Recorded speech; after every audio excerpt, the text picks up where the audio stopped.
eu ia pregar e cantar, mas a Delcinalva, que é a minha cuidadora, colaboradora na produção das revistas, foi colaboradora na fundação do Seminário de Niterói, colaboradora na fundação do Seminário Teológico Batista do Brasil, e agora é minha filha, cuidadora, mantenedora, secretária, cooperadora e dominadora.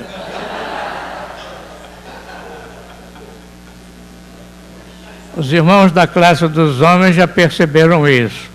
Eu estou lá participando da classe, de repente ela olha assim e faz assim. E eu, no dia 25 de novembro, eu estarei ultrapassando os 90 anos. Não sei quanto tempo Deus tem ainda vai me dar de vida. Eu todo dia estou orando, pedindo que prolongue meus dias, mas com a capacidade de continuar trabalhando. Meu trabalho agora é orar sem cessar, intercedendo pelos irmãos, pelos idosos, pelos pastores, pelos missionários. Em toda oportunidade que eu tenho, eu estou orando. E escrever. Estou com um livro pronto para publicar, só está me faltando tempo para mandar para a gráfica. Vai ser o 17º livro, além do que o pastor Dalton falou, de revistas, né? Escola Dominical. Quando ia subindo ali, um irmão falou assim, pregar para o irmão agora com essa idade já é um sacrifício, né? Eu disse, não, sacrifício não, alegria e honra. Sacrifício de vocês que vão ouvir, né? Tem que...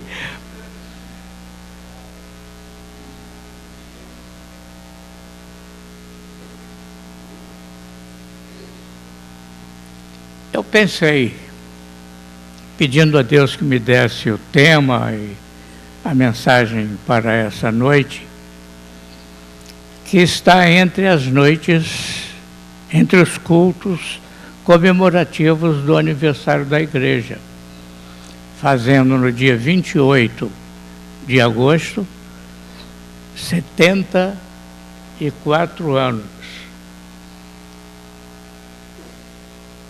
Então, pensando e orando, me veio o tema segurança da salvação.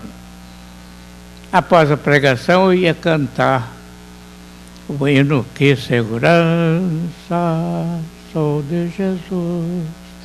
Mas eu experimentei lá com a Delcinalva, antes de vir para cá, eu experimentei aquele canta minha alma, canta ao Senhor. E a voz não foi na tonalidade em que esse hino está, em Dó maior. Aí, para evitar um fiasco, eu resolvi suspender. Então, depois da pregação, já pedi a Rivalda, nós vamos cantar o hino 375, mas todos nós.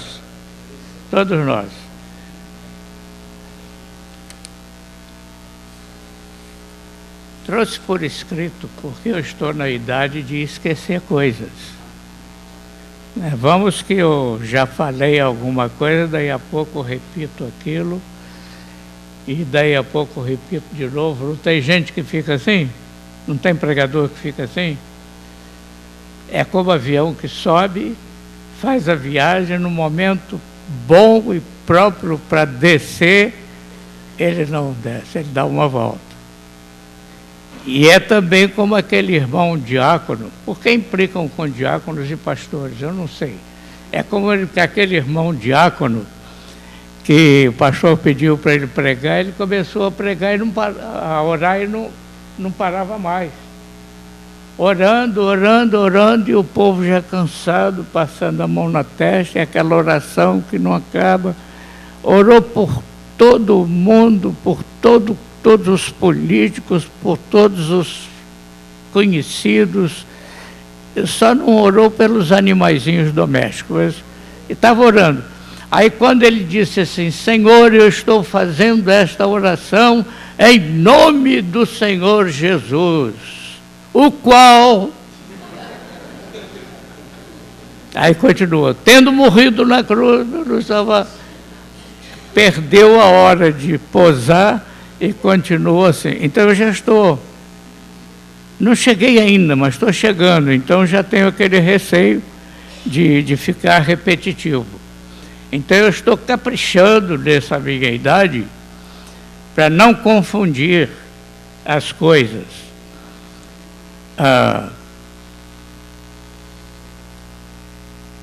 Antigo não deve ser antiquado. Eu estou ficando antigo, só não quero ficar antiquado. Tanto que eu vim de gravata. Onde está? Eu fiquei com vergonha de vir para cá de gravata. Ninguém mais usa gravata. Todo mundo aqui, hoje de paletó, alguns por causa do frio, né? O pullover, de manga comprida, etc. Aí eu discretamente fiz, deixei na mão da Carmen lá, para segurar para mim. Eu vou então pensar junto com os irmãos sobre a segurança da salvação.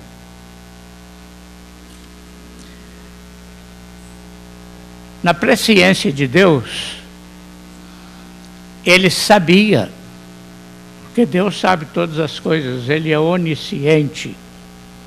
Ele sabia que o homem que ele planejou criar seria tentado pelo inimigo, que foi expulso do céu e lançado aqui na terra.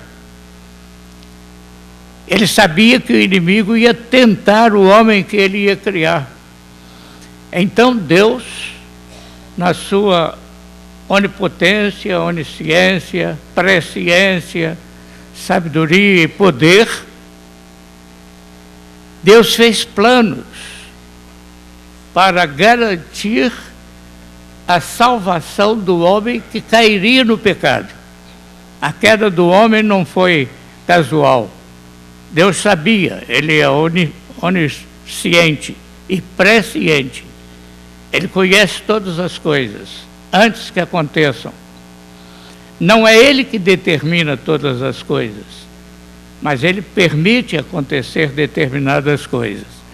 Então ele planejou sacrificar o Filho unigênito, que tem na Bíblia o nome de o Verbo de Deus, e tem também o nome de Cordeiro de Cristo. Deus resolveu sacrificar o Filho unigênito, o Cordeiro, antes da criação do homem. A Bíblia diz que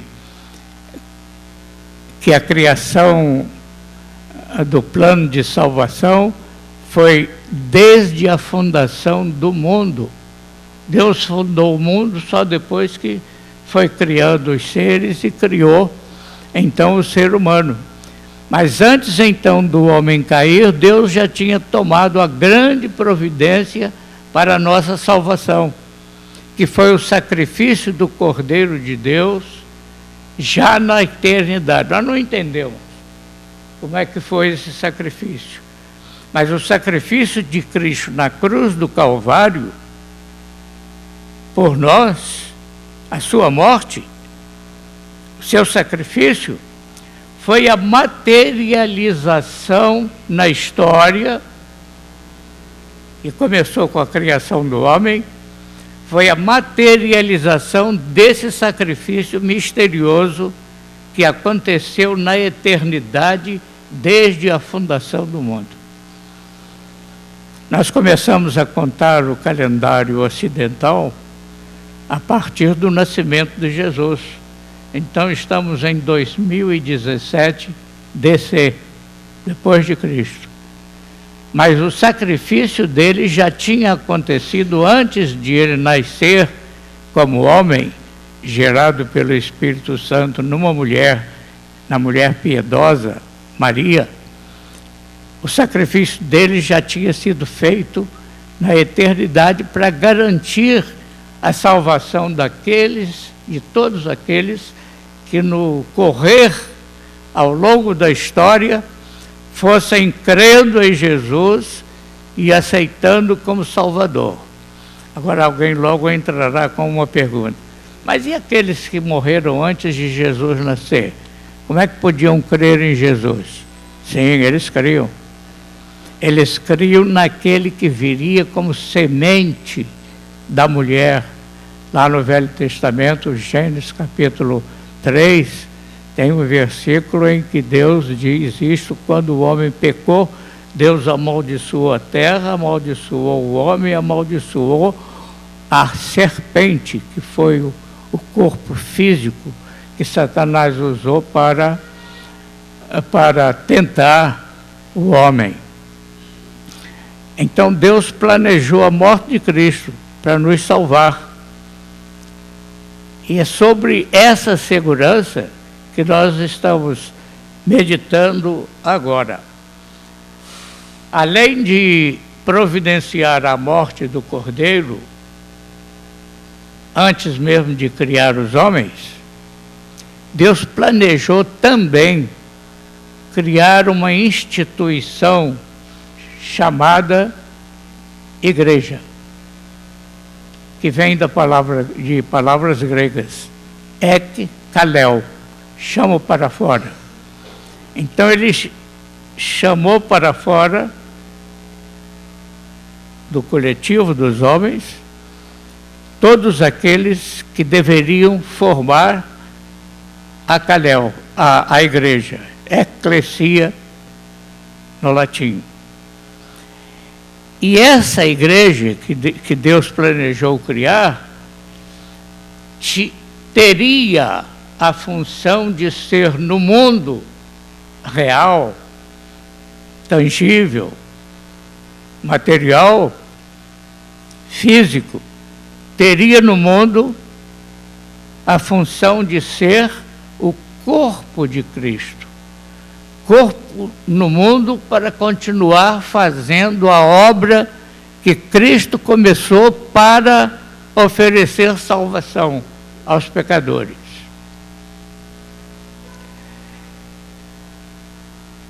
No curso dessa história está incluída a nossa igreja. Hoje nós temos milhares de igrejas. Estou pensando em igrejas batistas, mas contando com as igrejas evangélicas verdadeiramente cristãs, não as falsas, e há muitas. Mas hoje nós temos milhares e milhares e milhares de igrejas espalhadas por todo o mundo. E no meio dessa multiplicidade de igrejas existe uma especial que nós conhecemos, de que nós participamos, que é o quê? A nossa igreja. A gente fala a nossa igreja porque pertence à igreja, não é? Mas não é a nossa igreja, é a igreja de Cristo, da qual nós temos a honra e a felicidade de participar como o quê? Como membros. O corpo tem os seus membros pelos quais o corpo age, realiza. E a igreja tem os seus membros através do qual ela, a igreja, se manifesta para cumprir a missão que Deus deu à igreja. Qual é a missão da igreja? Revelar ao mundo o quê? A pessoa de Deus, a pessoa do Espírito Santo, a natureza do Evangelho, o significado e o poder do sacrifício de Cristo, para expandir a pregação do Evangelho, para multiplicar com a pregação e com o testemunho pessoal e a determinação de finalidade, multiplicar o número de igrejas no mundo. Esta igreja aqui é uma igreja multiplicadora. O pastor, de vez em quando, está falando aqui, anunciando os trabalhos missionários que a igreja já fez e continua fazendo, criando congregações e construindo templo, organizando a igreja, multiplicando. Então eu pensei em falar sobre a segurança da salvação, porque sempre pode haver no meio da multidão dos crentes alguém que duvide de ser salvo. Não é possível. Eu pensava que era salvo, mas não é possível. Tenho pecado tanto na minha vida, eu acho que eu perdi a salvação. Uma senhora, uma vez na porta da igreja, terminado o culto, cumprimentando, ela me cumprimentou com um olhar muito triste, apertou minha mão e falou assim: pastor, eu estou perdida. É perdida como, irmão? A senhora não é crente? Não, mas eu perdi a salvação. Eu estou perdida. Aí contou por que ela achava que estava perdida. Eu falei: a senhora não teve um dia em que no seu coração disse que aceitava Jesus como Salvador? Tem. Eu sei que eu me converti, mas agora eu estou perdida. Não, irmão, a salvação não se perde. A salvação é eterna, é garantida, não se perde. Então a utilidade dessa mensagem hoje é relembrar aos irmãos esse ensino da Bíblia, que a Bíblia resiste, da segurança da salvação, para poder cantar daqui a pouco: que segurança, sou de Jesus. Vou mostrar textos aqui da Bíblia que mostram razões por que nós podemos ter essa certeza de que uma vez salvo, salvo para quanto tempo? Para sempre. Sempre até quando? Toda a eternidade. A gente às vezes fala para todo sempre, pensando na vida da gente, não é? Mas o para todo sempre nosso é um todo sempre curto. Para todo sempre a eternidade.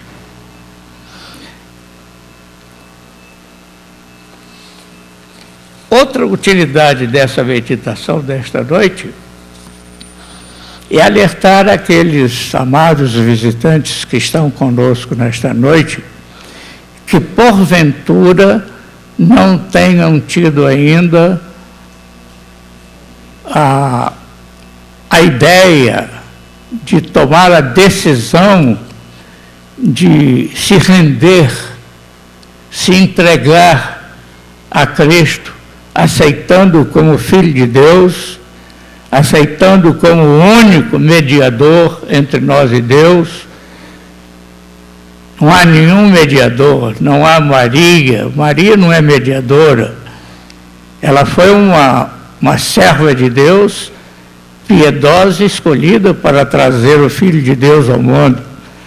Não tem Allan Kardec, não tem ninguém que possa intermediar entre o homem e Deus.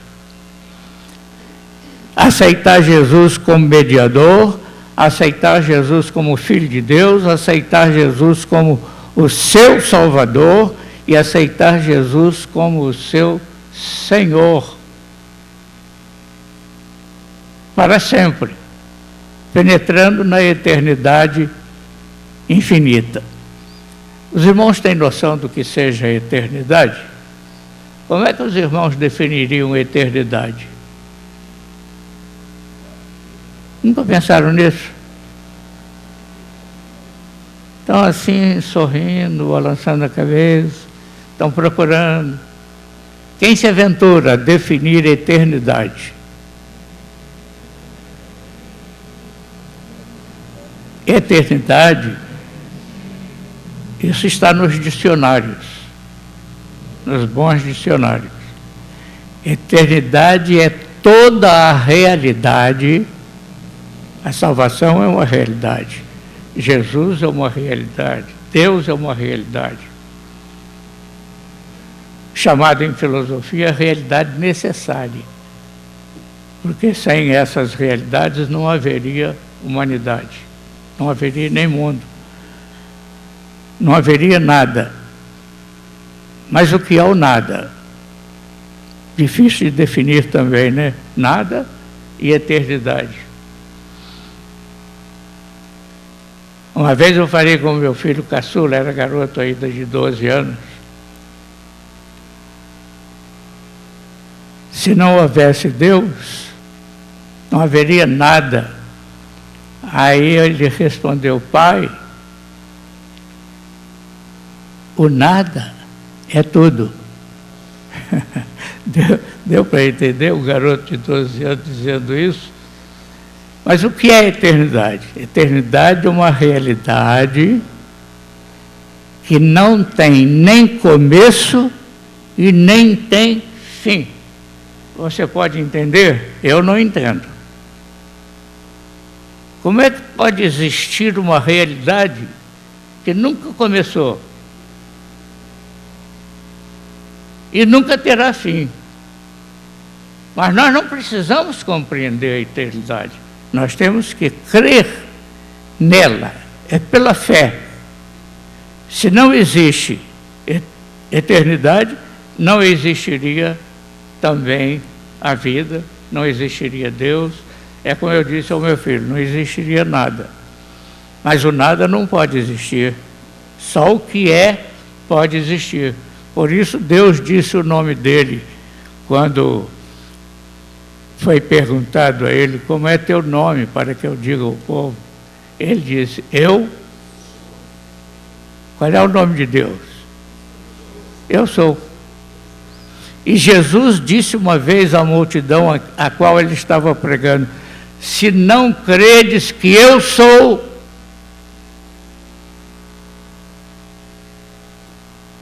sereis condenados, morrereis no pecado.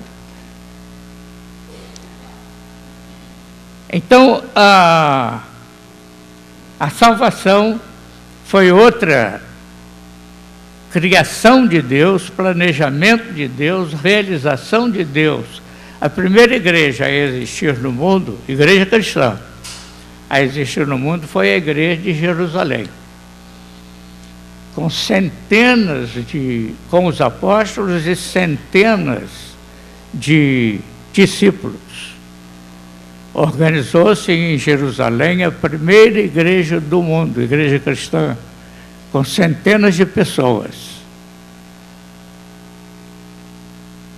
Jesus mandou o Espírito Santo, revestiu aquela igreja, ela perseverou em guardar e aprender as doutrinas dos apóstolos, ela perseverou em cumprir a vontade de Deus, de que cada crente, cada discípulo, fosse um divulgador do Evangelho.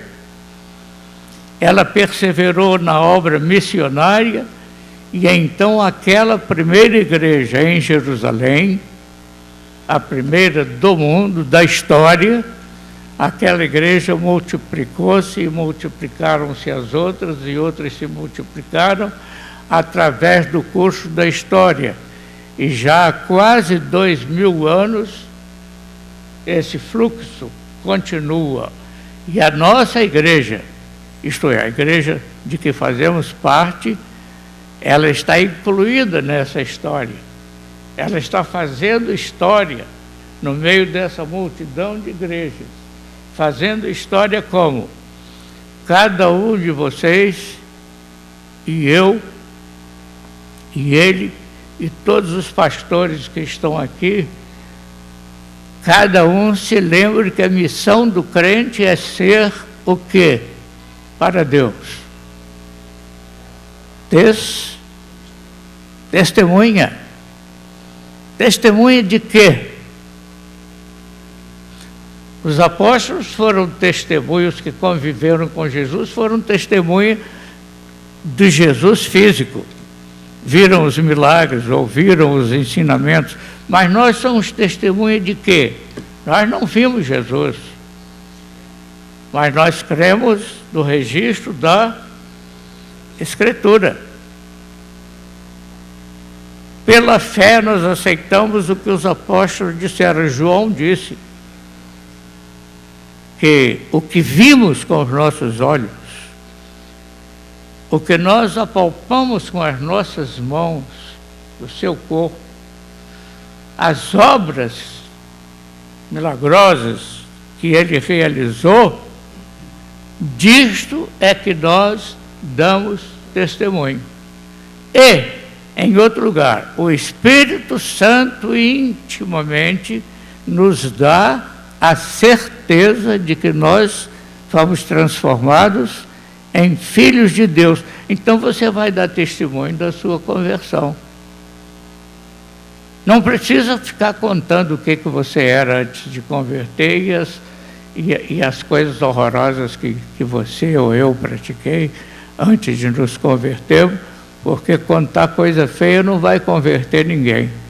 Você vai dar testemunho de que você era um pecador perdido. O que Paulo disse numa das suas cartas?